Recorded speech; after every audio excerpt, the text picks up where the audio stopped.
Bom dia, amigos, bom dia, companheiros. Que tenhamos um dia repleto de bênçãos, de alegria, de prosperidade espiritual e com muita saúde. Rogamos sempre a Deus essas bênçãos, ao mesmo tempo que lhe falamos a palavra gratidão.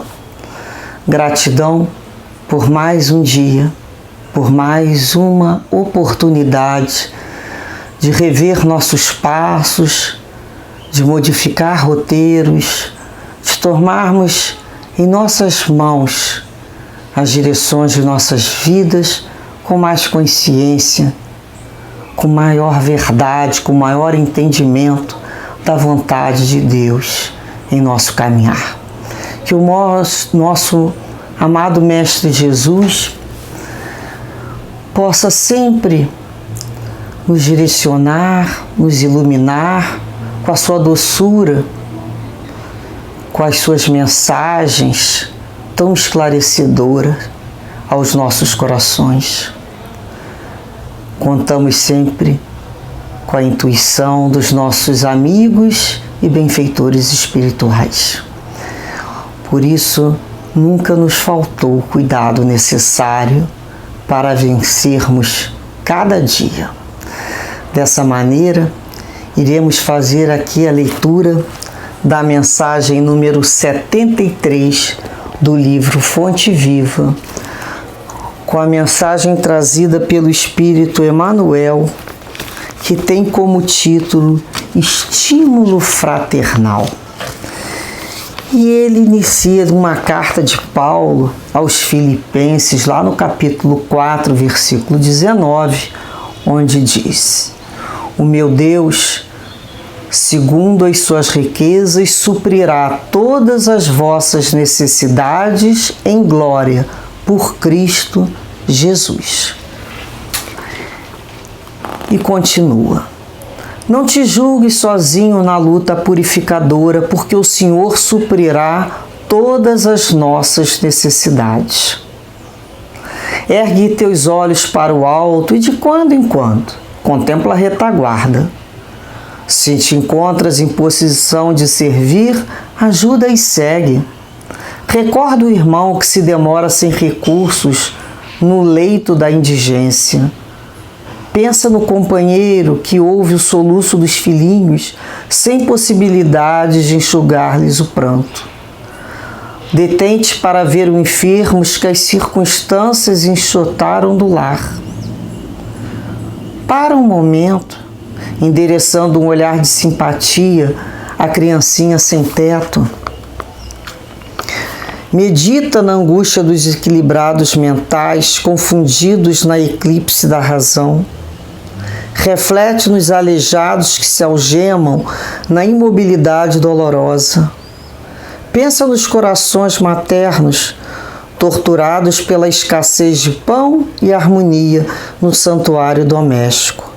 Interrompe de vez em quando o passo apressado, a fim de auxiliares o cego que tateia nas sombras. É possível então que a tua própria dor desapareça aos teus olhos. Se tens braços para ajudar e cabeça habilitada a refletir no bem dos semelhantes, és realmente superior a um rei que possuísse um mundo de moedas preciosas sem coragem de amparar a ninguém. Quando conseguires superar as tuas aflições para criares a alegria dos outros, a felicidade alheia te buscará onde estiveres, a fim de improvisar a tua aventura. Que a enfermidade e a tristeza nunca te impeçam a jornada. É preferível que a morte nos surpreenda em serviço a esperarmos por ela numa poltrona de luxo. Acende, meu irmão, nova chama de estímulo no centro da tua alma e segue além. Sê o anjo da fraternidade para os que te seguem dominados de aflição, ignorância e padecimento. Quando plantares a alegria de viver nos corações que te cercam, Em breve as flores e os frutos de tua sementeira te enriquecerão o caminho. Que seja esse o estímulo fraternal que Emmanuel nos traz para a vida, para a continuidade da nossa caminhada, pela forma como estamos andando, pela forma que já temos condições de dar o passo. É um passo de cada vez. Mas qual será o nosso ritmo já possível? Será que muitas vezes temos o medo, talvez inconsciente, até na maioria das vezes, de crescer, medo de amadurecer, medo de assumir novas responsabilidades, medo de ser percebido e visto de uma forma diferente? Será que é medo de sairmos de uma posição que já conhecemos e que nos é confortável para assumirmos uma nova postura? Porque quando pensamos numa lição como essa, vamos nos dar conta que temos realmente o essencial. Quando falamos em fraternidade, um ser fraterno, falamos num ser mais humano, né? Não é mais ou menos humano, não. Na realidade é humano. Aquela criatura que já saiu da sua brutalidade, aquela criatura que olha o outro como irmãos em Cristo, que percebe o outro com os mesmos direitos que possui, não mais com aquele olhar egoísta e orgulhoso, não, um olhar fraterno, que se o outro não tem, gostaria que ele tivesse as suas mesmas possibilidades. E lá no fundo ele tem vontade de modificar isso tudo. Com essas criaturas que não se sentem felizes quando olham o outro e o outro não possui o básico necessário em todos os sentidos, não só aqui material que estamos falando. Então nós olhamos essa lição e de início ele fala: o Senhor suprirá todas as nossas necessidades. Ele se inclui, né? Não te julgue sozinho. Ele fala da gente, para você, para mim, na luta que é a purificadora, porque o Senhor suprirá todas as nossas necessidades. Ele sabe que a todos nós, encarnados e desencarnados, Jesus nos conhece. Conhece a cada um de nós, sabe que não somos seres alados, nem angelicais, mas também não somos nenhum monstro endiabrado, porque isso não existe. Sabe também que já saímos daquele estado de ignorância, que já buscamos o Evangelho, que já buscamos um outro tipo de leitura, de palavras, já estamos num outro movimento, um outro alimento. Já não nos ocupamos apenas do alimento do corpo físico. Já somos criaturas aqui que buscamos o alimento da alma. Então, não somos espíritos com necessidades exclusivamente materiais, não. Nós somos aqueles que ainda possuímos necessidades morais e já temos, né, necessidades de alimentar essa alma, necessidades materiais e morais. Então já não somos exclusivos apenas da material, temos necessidades morais que nos questionam, emoções, pensamentos que já nos fazem pensar além da matéria, sairmos desse ego e começar a perceber que existe vida além do meu corpo. Então ele fala aqui, se ele conhece a nossa necessidade, ele vai nos suprir. Ele não nos deixaria abandonados. Ele não viria até nós nos ofertando promessas se não fosse cumprir. Então ele vai cumprir. Não vos abandonarei, tereis aflição. Ele viveu. Ele sabia que a Terra é um planeta que ainda viveremos aflições, mas não estaremos sozinhos. Então, quando Emmanuel fala, ergue teus olhos, né, para o alto, quando a gente olha para cima, agradecendo, mas de quando em quando, ou seja, regularmente, contempla a retaguarda, olha para trás. Vamos olhar também para trás, para aqueles que se encontram, né, atrasados ainda de 1000 modos.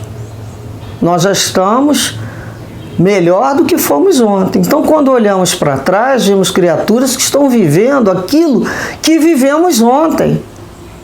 Elas ainda estão nesse momento.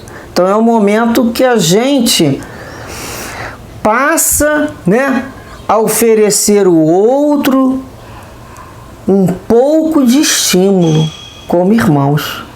Por quê? Porque nós temos esse entusiasmo verdadeiro, nascente, para ajudar e socorrer os nossos irmãos de caminhada. Isso é muito importante, esse sentimento, né? Com a certeza que Deus vai prover todas as necessidades, inclusive no socorro, inclusive na ajuda. De nós basta a boa vontade, a solução virá. Então ele já fala, Emmanuel, aqui. Se você se encontra em posição de servir, ajuda e segue. Sem fazer muito cálculo, sem ficar ali esperando retribuição, sem ficar ali aguardando um muito obrigado, uma palavra, nada disso. Segue, continua a tua caminhada. E ele nos faz recordar aqui, aquele irmão que está lá na indigência, né? É o pobre, é o necessitado. No leito da indigência material mesmo. E é o que não nos falta serão os pobres. Jesus sempre falou, nunca lhes faltarão os pobres e os doentes. E dependendo, né, do local geográfico, ainda encontramos uma grande quantidade maior. E quem poderia se considerar são e não se abalar com isso, e não sentir o seu coração constrangido quando vamos para casa e sabemos que o outro vai ficar ali, ao relento, na chuva, no frio, não abandona. Conhecemos nossas limitações, conhecemos que não podemos muitas vezes socorrer colocando em casa por N mil motivos. Mas será que já não podemos ajudar a amenizar aquela dor? Será que nós já não temos condições de imaginar alguma coisa que falta? Um prato de comida e levar? É quando também ouvimos aqui o soluço, né? Lembramos quanto dessas criaturas ouvem o soluço do filhinho e não pode enxugar o pranto. Não tem condições. Quando nossos filhos nos pedem alguma coisa, né?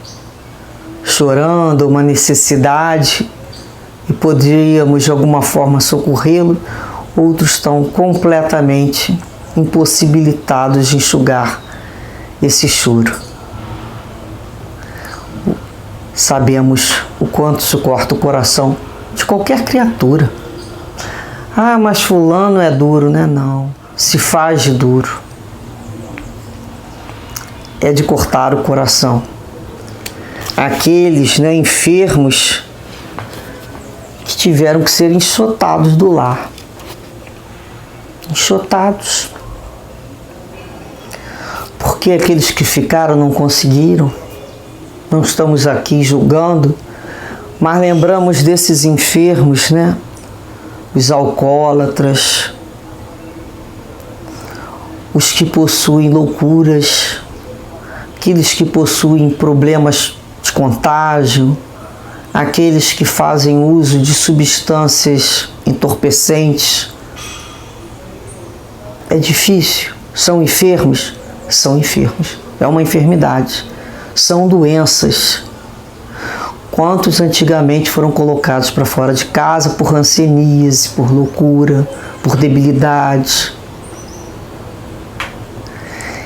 E a gente, quando não tem isso na família, talvez a gente não se dê conta de quanto é doloroso para o outro que é retirado do seio familiar. E a gente vai passar a olhar isso de uma nova forma. Mas a cada um segundo as suas obras. Se está passando por aquilo ali é porque merece. Isso é um clichê que serve muito para aplacar a consciência. A gente sabe que não existe uma situação sem uma causa anterior. Mas nós não fomos colocados no mundo para sermos esses críticos da lei divina e nem aqueles que vão fazê-las mais acirradas. Não. O nosso papel é abrandar, é diminuir, é ajudar aquele que sofre até na lei. Sim, é esse o nosso papel. Porque nós também vamos passar pelo crivo da lei. E como é bom ter alguém que nos dê um gole d'água, né? Que nos enderece um olhar com um pouco mais de ternura. Quando a gente vê essas crianças sem teto e falamos que isso é culpa dos pais irresponsáveis, é culpa do Estado, é culpa da nossa sociedade egoísta, e quando falamos sociedade, somos todos nós. Nada existe se nós não fôssemos coniventes. Portanto, um percentual grande ainda de egoísmo na nossa sociedade é o resultado das crianças abandonadas. Esse resultado. Já é uma sociedade que se preocupa até com os animais, mas ainda não com a criança. Chegam a levar na rua uma ração para o animal que está lá com o sem-teto. Preocupadíssimos. Mas ao lado do animal tem um ser humano. Qual o motivo? Não sei. Não sei. Talvez não tenha nem condições de saber. Mas eu sei que tem que ser da minha natureza, de alguma forma, criar um acesso de ajuda. Uma prece, um olhar melhor. E o que a gente tem olhado? Com raiva. A gente tem olhado com raiva. Estão atrapalhando o nosso caminho. Estão enfeiando a frente do prédio. Estão enfeiando a praça.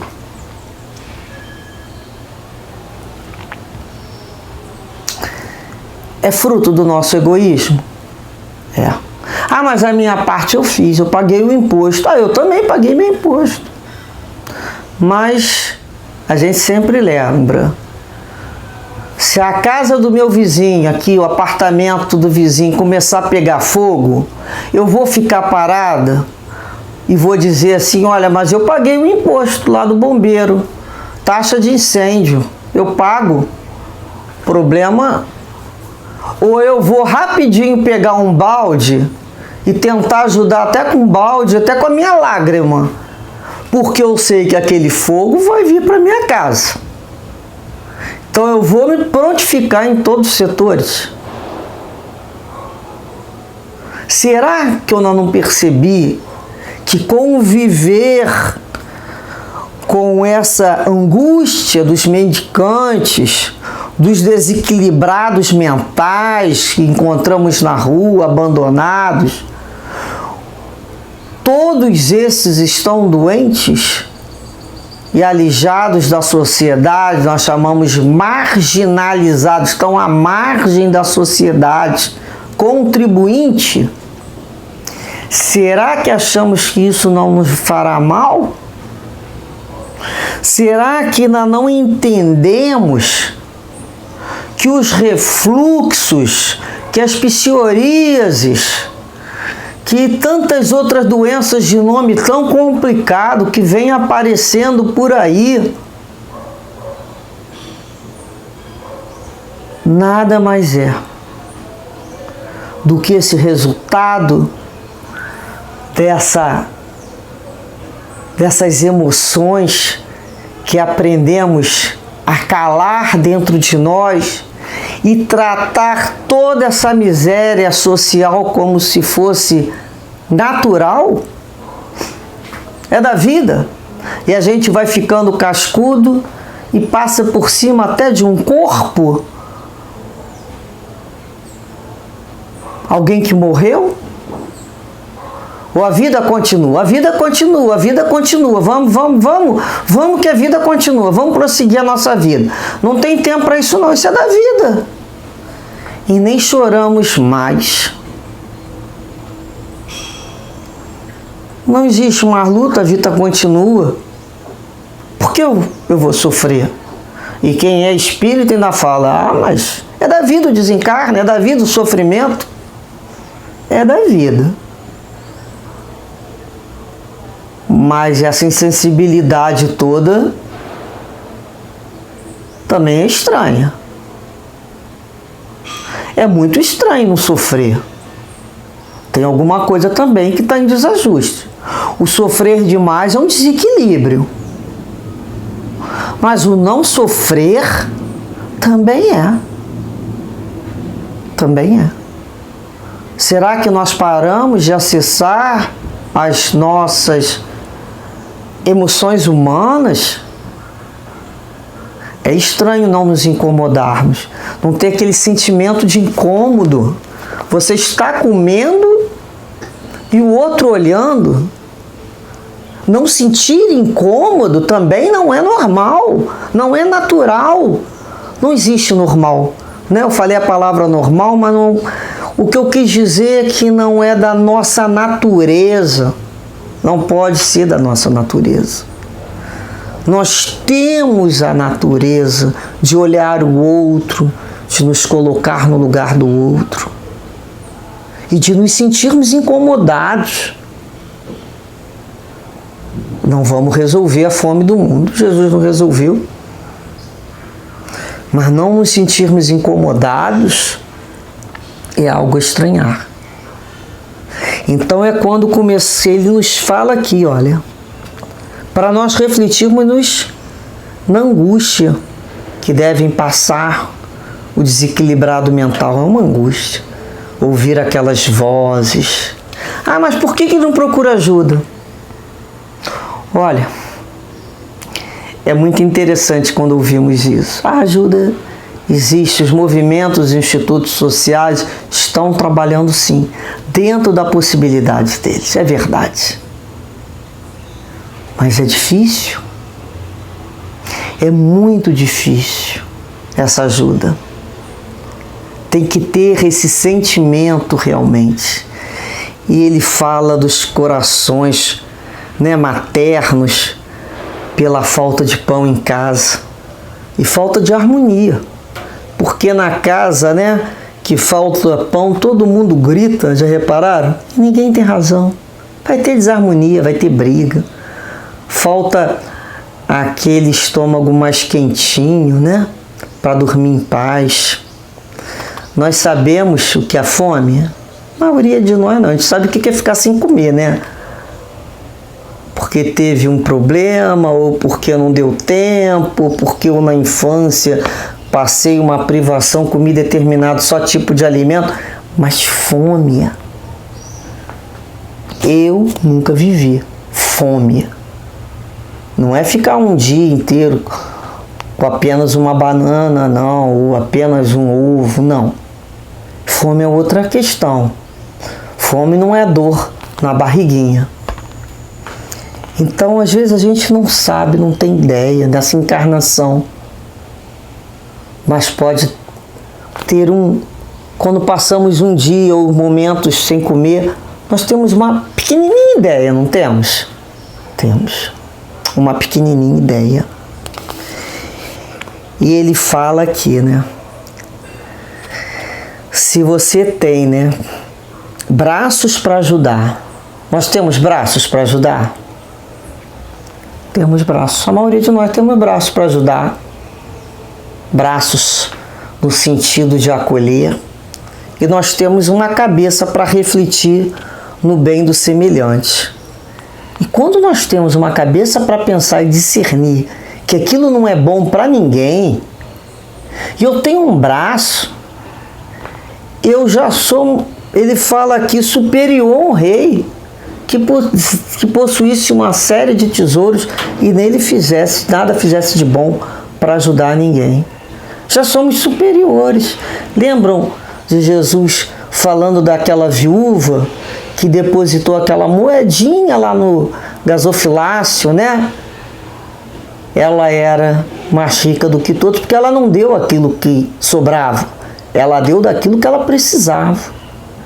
Então, quando a gente começa a vencer as nossas aflições, todos temos aflições, necessidades, para criar alegria aos outros e buscar aonde estivermos, né? A fim de a alegria do outro vai vir proporcionar a nossa alegria. É quando a gente sai do nosso ego e vai em direção ao outro na situação que participamos de uma mesma sociedade de encarnados.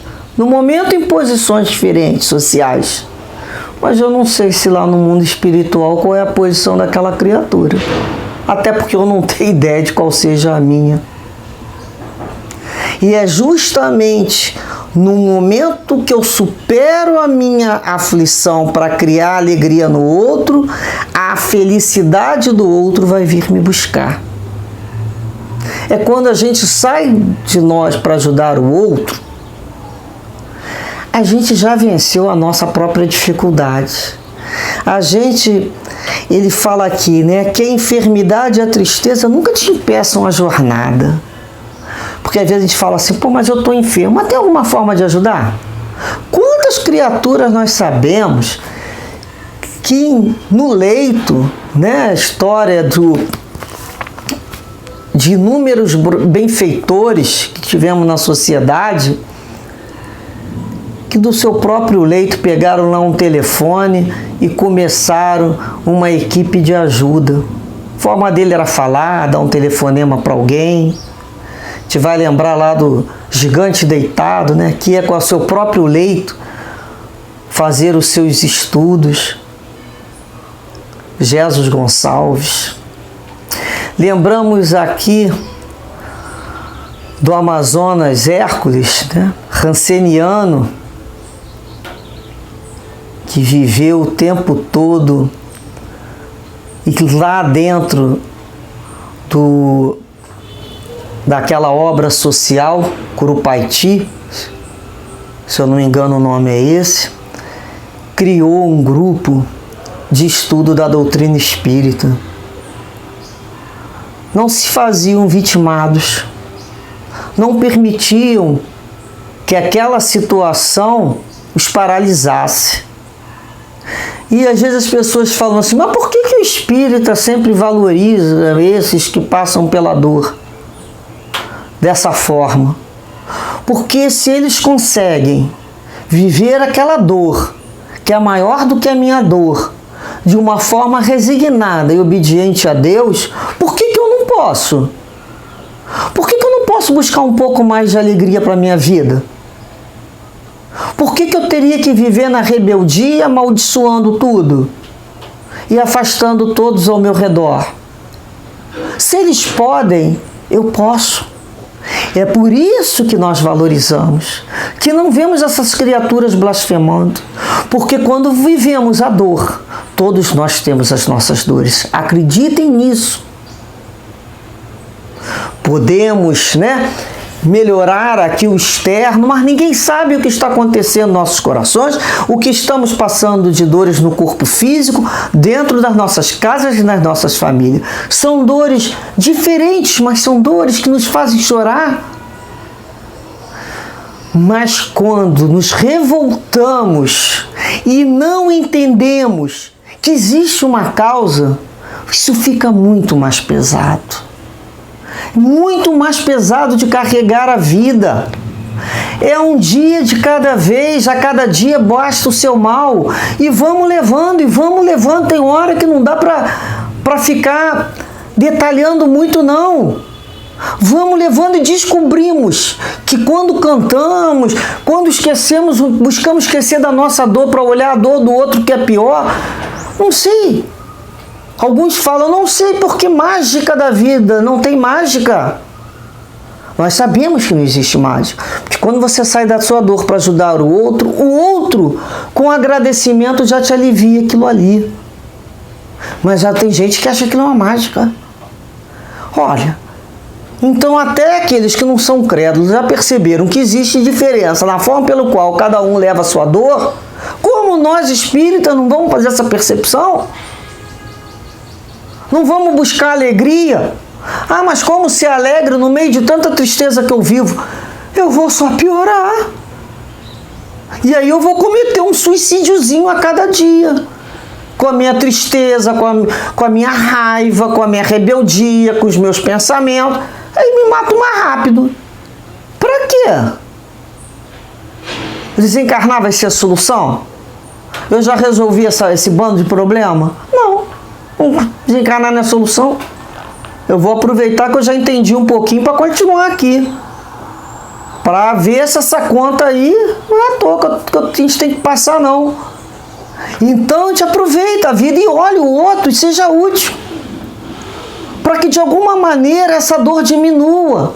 Porque todas as vezes que vamos em direção ao outro, isso é certo, a nossa dor diminui. Quando olhamos para trás, nós falamos, graças a Deus, essa situação eu já não passo. Porque cada um vai ter o peso que suportaria. E o peso da nossa dor é proporcional à nossa resistência. E às vezes uma coisinha pequena que achamos um no outro, a gente já fala, isso aí não. Então, nós vamos começar a lembrar, como Emmanuel fala aqui, que é preferível que a morte nos surpreenda em serviço, a esperarmos por ela numa poltrona de luxo. Vocês já imaginaram? Imobilizados, com aquela consciência angustiada, ou então, a vida é assim mesmo, consciência, não liga não. Ah, não se meta nisso, consciência, cada um segundo a sua obra. Ah, se está passando por isso é porque merece. Ah, consciência, fica aí. E lá numa poltrona de luxo, com alguém abanando a gente. Que reencarnação é essa? O que nós estamos fazendo aqui? Ah, eu vim aqui para ser feliz. Só que esquecemos de perceber que reencarnamos na Terra. Nós aqui, ainda por cima, reencarnamos no Brasil. Vocês acham que foi à toa? Não existe. No lugar certo, no momento certo. É aflitivo? É. Toda essa visão social, quando ligamos televisão, essas guerras que não terminam nunca. E quando vivemos a pandemia, alguns ainda falavam assim, depois dessa pandemia agora o planeta se transformará num planeta totalmente regenerado. Aí lembrávamos daquelas criaturas que conhecemos, quando adoentadas falavam: nunca mais eu vou fazer aquilo que me causou a doença, eu agora serei uma outra pessoa. A doença passou e o que nós percebemos? A criatura retornou. E assim foi a humanidade. Passou, é assim mesmo. Ah, quem morreu tinha que morrer. Nós realmente estamos adoentados. E o Evangelho é a forma de buscarmos dentro de nós a humanidade que nos resta, a solidariedade que nos resta, a fraternidade que nos resta. Se eu acho que a minha vida não tem mais nada interessante, que muitos acham, minha vida está sem alegria, minha vida tem tristeza, minha vida não sei o quê, ok. Então vamos fazer o seguinte: use o tempo da sua vida para ajudar o outro. E vamos ver daqui a um tempo como vai ser essa história. A tua já está sem graça mesmo, mas tu vai ter que continuar aqui, tu já tem o tempo. Então, vamos fazer isso. Se alguém aí está achando que a vida está uma coisa que não está legal, vamos fazer isso aqui, olha. Acender uma chama de estímulo no centro da nossa alma e segue além. Seja o anjo da fraternidade para aqueles que te seguem dominados de aflição, ignorância e padecimento. Vamos tornar o anjo da vida do outro. Quando plantares a alegria de viver nos corações que te cercam mesmo, ao redor das avenidas, das ruas, das encruzilhadas, se a gente começar a plantar a alegria de viver nesses corações, as flores e os frutos da nossa sementeira vão se enriquecer. Então, quando nós plantamos e cuidamos das flores do nosso jardim, ofertando ao outro, aparecem as borboletas, os passarinhos. Portanto, amigos, que esse estímulo fraternal seja verdadeiro em nossos corações. Fraternidade. Um pouco mais de fraternidade. Sejamos aquele beija-florzinho que diante de um incêndio leva uma gotícula d'água.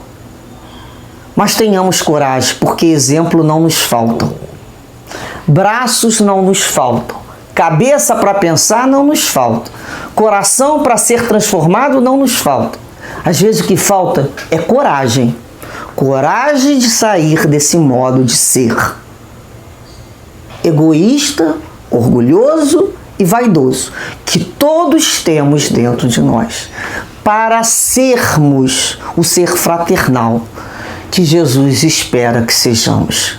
Muita paz em nossos corações, muita alegria pela abundância que Jesus nos oferece de tempo e oportunidade. Muita paz a todos.